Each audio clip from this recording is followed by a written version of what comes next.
The NBA Finals kick off tonight, and NASA is trying to solve the mystery of UFOs. That's some of what we'll get to on The 7 from The Washington Post. I'm Jeff Pierre. It's Thursday, June 1st. Let's get you caught up with today's 7 stories. First up, the debt ceiling deal passed the House yesterday.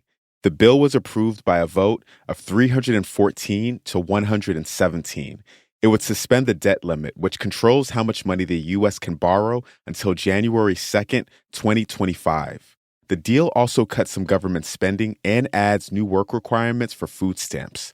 This vote was the first big step toward preventing a disastrous debt default. The deal now heads to the Senate. Lawmakers may have to work through the weekend to pass it before Monday. That's when the U.S. will run out of money to pay its bills.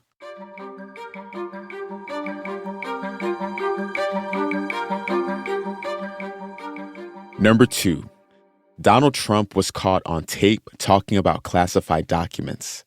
The recording, which prosecutors haven't released yet, is from 2021 at Trump's New Jersey golf course. It appears to show the former president bragging about having a classified document related to Iran.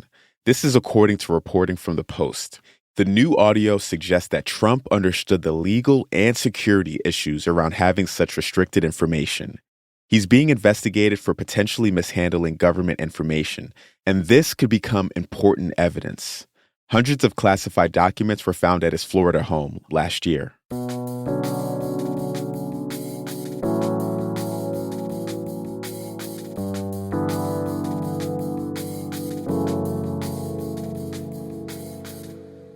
Number 3, 2 abortion bans were struck down in Oklahoma yesterday. Both laws were passed last year, and the state Supreme Court ruled that they were unconstitutional. They allowed private citizens to sue anyone who performed or enabled an abortion. Even with this ruling, abortion remains largely inaccessible in the state because of a much older ban. But the ruling did affirm the right to end a pregnancy in life-threatening situations.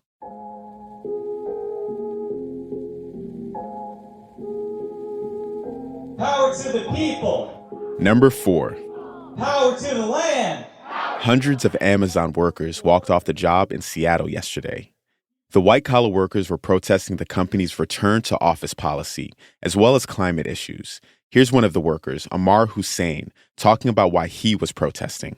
We want Amazon to do better. We want warehouse workers to have better conditions. We want responsibility toward climate problems. Full disclosure here, Amazon founder Jeff Bezos owns The Post. The protest was part of a greater wave of anxiety spilling over in the tech industry. There have been mass layoffs at multiple large companies just this year.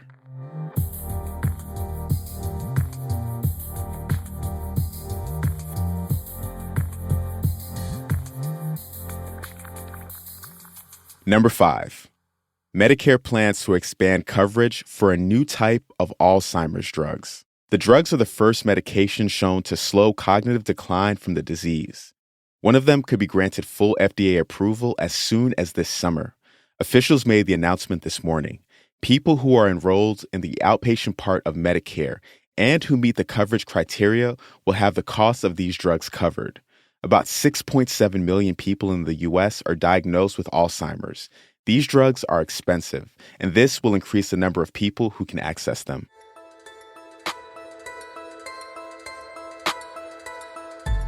The NBA Finals start tonight.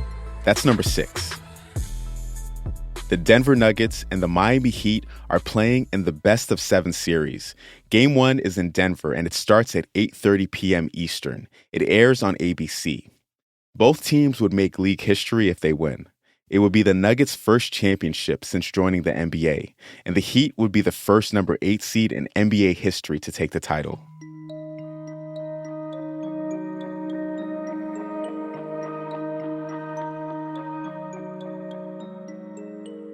And number 7, NASA held its first public meeting on its study of UFOs. A team has looked into more than 800 sightings of mysterious flying objects. The panel said yesterday that of those sightings, between 2 to 5% can't be explained. David Spergel is part of NASA's UFO team. He talked about some of the obstacles to understanding this phenomenon. We feel many events remain unreported. Commercial pilots, for example, are very reluctant to report anomalies. And one of our goals in having NASA play a role is to remove stigma and get high-quality data.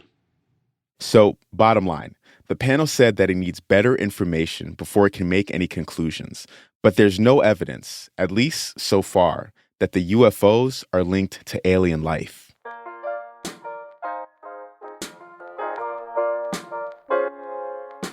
And just like that, you are all caught up. The stories you just listened to were made possible because of the incredible team of reporters and editors here at The Post. If you want to dive deeper into our reporting, now is a great time to subscribe. You can get a digital subscription for just 99 cents for every 4 weeks for a year. Just go to WashingtonPost.com/subscribe. I'm Jeff Pierre, and I will meet you back here tomorrow.